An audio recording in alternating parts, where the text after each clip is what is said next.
Hello and welcome to this week's episode of Raising Healthy Mothers.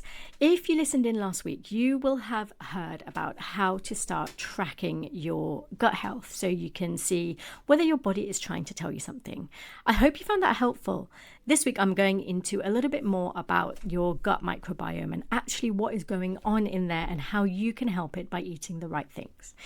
So you probably know that I think gut health is super important. I have talked about it quite a lot. I have had quite a few episodes on this podcast about gut health. But it can feel a little bit abstract, can't it? Like, what does it actually mean to have a healthy gut? How am I supposed to actually feed it? What do I need to do to feed the good bacteria and make sure the so-called bad bacteria aren't too much in your gut? It's one of those wellness phrases that kind of gets thrown around quite a lot, but maybe doesn't get explained properly in real life terms. So that's what I want to do in this episode. I'm going to break down your gut health a little bit. I'm going to talk about your gut microbiome and why you need to look after it. We're going to talk about what healthy bacteria actually are, what they actually like to eat. And then I'm going to give you some ideas on how to actually put it into practice, even if you feel like all you're doing is scraping meals together in between toddler meltdowns and laundry piles. Look, this isn't about telling you that you need to start drinking kombucha or eating sauerkraut or buying expensive powders or horror giving up coffee. It's just about telling you how to make simple tweaks to the food that you're already eating that is going to help your body do what it's already trying to do. It wants to keep you energized and calm and regular and make life easy for you. Your body wants to do that. So let's give it a helping hand. So your gut isn't just simply a tube that goes from your mouth to your bum via your stomach that digests the food. It's a whole ecosystem. In fact, I often quite like to use the analogy that your gut is a bit like a garden inside of you. It's home to billions of bacteria, but they're not all created equal. Some are really helpful and beneficial. Some are kind of neutral and just harmless hangers-on. And a few are what we call opportunistic or less beneficial bacteria. They kind of hang around, they sort of don't do much, and then when they get a chance to overgrow, they can cause trouble. So using the analogy of a garden, what we need to do to look after your gut health is to nourish it so that the beneficial bacteria, the flowers, the fruit, the vegetables, so to speak, that you want in there flourish, while the less beneficial stuff, the weeds, so to speak, don't take over. That means that we need to seed your gut in the first place with the beneficial bacteria, of course, but we also need to feed the bacteria the food that it wants to eat to grow and to keep going. And you also want to fertilize it to make sure that the environment that they're growing in is healthy. And then you also want to be weeding out the less beneficial bacteria that might just be kind of hanging out in too big a crowd. When you eat fiber, you are feeding that garden. You're feeding the good stuff in your gut. These are the ones that help you digest your food properly, keep your immune system working properly, and even they make compounds that help to keep your body healthy and support your mood and hormones. I'm going to talk about that in a little bit. So what do they actually do when you feed them the right stuff? So first of all, they multiply. When you give your good bacteria their favorite food, they love it. They become really active. It's almost like they're throwing a party. They start to multiply. They take up more space in your gut. And over time, they crowd out the less beneficial bacteria that we don't want to start dominating. And why does that matter? Well, the less beneficial bacteria feed on different stuff to the beneficial bacteria, which is handy, isn't it? Mainly the less beneficial bacteria like sugar, refined food, ultra-processed food, or if you're chronically stressed and maybe not digesting properly, that's also when the less beneficial bacteria can start overgrow. And when they start taking over, they can cause low-grade inflammation, they can mess with the digestion, and they can even make you crave more food that they like, the food that actually isn't helping you towards being healthy, because that's what they want to eat. Isn't that crazy that they can cause you to crave the food that they want to eat and therefore the less healthy food that you know that you shouldn't be eating? So it's not necessarily your fault. On the other hand, when you focus on meals that are nutrient dense, high fiber and low in refined sugars, you are feeding the beneficial bacteria, giving them a chance to take over and thrive and outcompete the less beneficial bacteria. You get to choose who runs the show in your gut by choosing the food that is going to feed the ones that you want in there. And just a note, most of the less beneficial bacteria are not necessarily harmful in and of themselves as an individual bacteria. they only become problematic when there's a lot of them, because when there's a lot of them, there's fewer of the ones that do something for you. So it's not necessarily about getting rid of them completely, but about keeping the population in check. So when we look at a stool test, for example, it's not necessarily about saying, oh my goodness, we must get rid of all of this bacteria. It's about looking at the general trend and making sure that the ones that you want in there are in a higher proportion. And it's also about the ratios of certain bacteria to others. So it's quite complicated. It's not so simple as saying, take this probiotic, feed the bacteria, and therefore you'll be fine. It's about making sure that everything is in balance and in check. Because remember, it's about when the less beneficial bacteria multiply at the expense of the beneficial bacteria that you start noticing those negative impacts. Just think about your gut a bit like a car park. If the beneficial bacteria get in there early, they take up all the parking spots, there's less room for the ones that maybe you don't want in lots of numbers, the ones that maybe you need a bouncer for. That's exactly what happens when you consistently feed your microbiome well. It becomes self-protective. They become like their own bodyguards. It's really incredible. Another reason why you want to make sure that you've got more of the beneficial bacteria in there is that they're not just kind of hanging around there, kind of, being a healthy gut. They genuinely work hard for you because they produce things like short chain fatty acids, which is really important for soothing inflammation and helping to maintain a healthy gut lining. A bit like patching holes in your fence. They're there, that's what they're there for. They also produce B vitamins, which is really vital for energy, for proper brain function, and for hormone balance as well. So your gut literally creates the vitamins that you need as long as they are there in the right numbers and they get fed the right food. And then they also produce neurotransmitters, which is why we talk about this gut-brain connection. Neurotransmitters are the messengers that your brain uses, and the neurotransmitters that the gut produces are things like GABA and serotonin, which is really key in maintaining a balanced mood and stress levels. It's like your gut is a bit like a pharmacy inside you, but only if you are feeding them the right food, making sure that the staff that is looking after the pharmacy, the pharmacists, are actually being fed what they need. Because if they're not being fed what they need, they're going to leave. As I said earlier, one of the craziest things I think about your gut microbiome is that they influence your cravings and your energy. Because the more fiber and variety you eat, the more you are feeding your gut bacteria and the more they ask for it, and vice versa as well. So your less beneficial bacteria, if you start eating a lot of sugar and chocolates and refined foods, that's going to cause the bacteria in your gut that you don't want so much of to start multiplying and becoming more of. And so they'll be asking for more and more sugar. They will literally make you crave that food. On the other hand, when you get used to eating a lot of the nutrient-dense, high-fiber food, you start noticing that your sugar cravings reduce and your cravings for those kind of abundant, nutrient-dense food increases. And that's why people say that over time, when they make sure that they eat in a certain way over a longer period, they notice that their cravings for sugary stuff subdue, and they start craving things like kale and carrots and all the stuff that you should be eating, but maybe don't actually feel like it right now. And of course, once you reduce your sugar intake, your energy is going to increase and your digestion is going to improve. So if you were keeping track of your digestive symptoms last week, then you will start noticing those improving once you start feeding your gut the right stuff. Okay, so I've probably convinced you that you need to be focusing on eating the right stuff now. You want to be focusing on the food that your gut likes to eat. But what is it that they like? So the food that they love is a particular type of fiber that we group together and called prebiotics. So they are a type of fiber that when you eat, your stomach can't actually digest them. It goes straight through, but your gut bacteria do. It's not pointless fiber. Your gut bacteria loves it. Thinking back to that analogy of the garden, they're like a fertilizer for that internal garden. You eat them and they go straight to your large intestine, but your stomach doesn't do anything with them. They go straight to your large intestine, and that's when your helpful bacteria start having a little feast. Now remember, this is different from probiotics, so don't confuse them. They sound very similar, but probiotics are the actual bacteria, the live bacteria that you will find in things like yogurts and kefir and kombucha, or probiotic supplements if you're taking them. Prebiotics are the food that feed the bacteria, that feed the probiotics.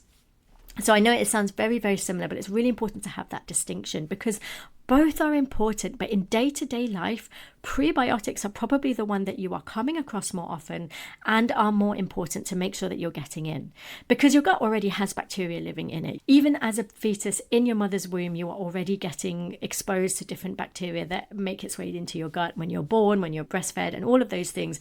That is how the bacteria in your gut gets there.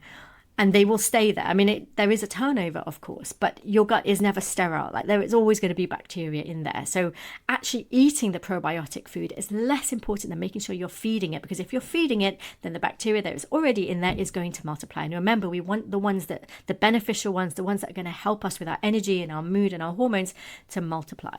So the key thing is to make sure that you are feeding the good ones so that they can thrive.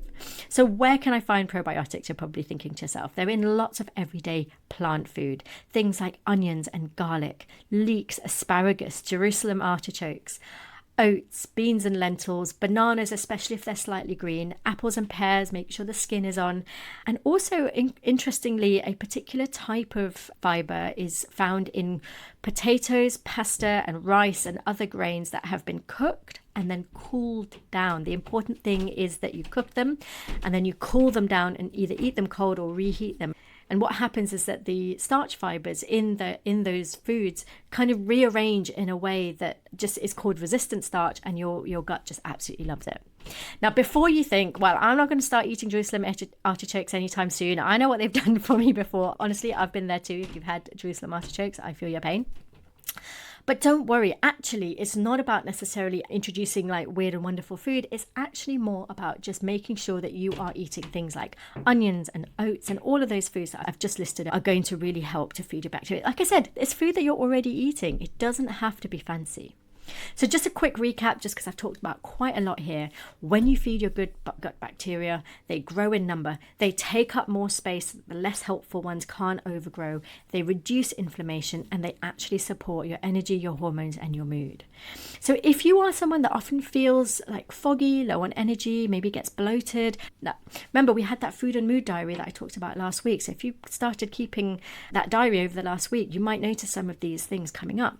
Maybe you get swings between being constipated and diarrhea. Well, that is your gut bacteria trying to tell you, I need some help. You don't need to be extreme, but you might need to start thinking about what you need to do to look after the bacteria in your gut. So this isn't just about suddenly eating 10 portions of veg a day or blending up green smoothies while your toddler is throwing cereal across the room. No, let's be sensible about this. We're mums, we're busy, we're probably quite tired. So let's talk about how we can build in little boosts of prebiotic fiber into your day, into the food that you're already eating without necessarily overthinking it. So I always say start with one gut-friendly swap. And I think breakfast is sort of a brilliant starting point, because it means that you kind of start the day with it. You maybe don't have to think about it. Once you've done it, you don't have to think about it for the rest of the day. So if you already have porridge, can you think about adding something else into your porridge other than just having, I don't know what you normally have with your porridge, but maybe some honey and milk is what you normally have. Well, what can you add in as well? Can you, instead of making it with all oats, can you add in other fiber-rich food like chia seeds or flax seeds when you're cooking it? Or you could use a mix of other grains like quinoa flakes and millet flakes. And this is true as well if you also make overnight oats. Now that we're kind of, the weather's getting a lot warmer, you might be swapping from porridge to overnight oats. So instead of using all oats, what can you add in as well as the oats? And then when you sit down to actually eat your porridge, what can you add on top of it? Can you add some sliced apples, maybe a handful of blueberries, a sprinkle of nuts on top, maybe a drizzle of almond butter? That's a really brilliant breakfast for your gut bacteria. Another really easy win is to sneak in lentils and pulses anywhere you can. So I love to add some lentils into a bolognese, for example, or a shepherd's pie, because they sort of disappear. They're not easy to see, but they're a really easy win. Or you could add a tin of chickpeas to a tray bake when you make a roast chicken and veg, for example. Can you add a tin of chickpeas to there? Lovely source of fiber. It helps to bulk up the food. They're a really cheap source of protein and fiber, but it bulks it out, so it goes a lot further, and you're doing that amazing thing of also feeding your good gut bacteria. And of course, add your alliums, your onions, your garlics, your leeks. They're all brilliant prebiotic foods. Use them in abundance. And remember, variety is key. So where you might use 3 onions, can you swap one of those onions for some leeks instead? Add more garlic than you normally do. Can you add 3 cloves instead of 2, for example. I love garlic. I would add it to everything. Every time you're sauteing your onions and your leeks and your garlic, you are helping your gut. So add them where you can. Remember, I talked about the fact that cooked and cooled grains is really good source of resistant starch. So embrace leftovers. When you make pasta or rice or potatoes, make a little bit more than you might need and make sure that you're having it the next day for lunch or something. So you can make, things like leftover potato salad, pasta salad. They're all a really great way to feed your gut, the next day, and then you don't have to think about making lunch. And then instead of eating really yellow, very ripe bananas, can you eat them when they're still only just ripe rather than that spotty brown ripe? Or could you try green plantains, a really nice, another lovely starch that a lot of us don't really use very much in this country, really great source of fiber for your guts. And then remember, when you eat apples and pears, leave the skin on. Maybe if you're cooking it for a crumble or you're stewing it down to have with some porridge, for example, leave the skin on. It actually doesn't really make a lot of difference. Recipes will often say, peel the skin off, but actually I don't think it's necessary. It works perfectly fine. They cook down and they're still easy to eat. And obviously your gut bacteria absolutely love them. It's just one small thing makes a huge impact. Listen, you don't need to overhaul everything at once. Just 1 or 2 of these things most days is good enough to start nudging your gut microbiome in the right direction. And remember, there's always a snowball effect with these things, because once you start, you might start noticing opportunities to add more in and more in. And remember, once you start feeding your beneficial bacteria, you will start craving those foods that are actually good for them.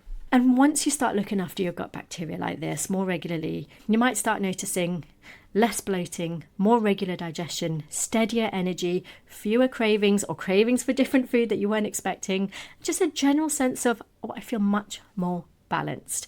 And this is where kind of keeping track of your symptoms, like I talked about last week, can be really helpful. Can you do another check-in in a month's time once you've started making these changes? Do a little check-in and see, well, how is this going? Am I noticing a difference? When I used to feel really bloated after this meal, well, now I'm not anymore. And what have I changed to make that difference?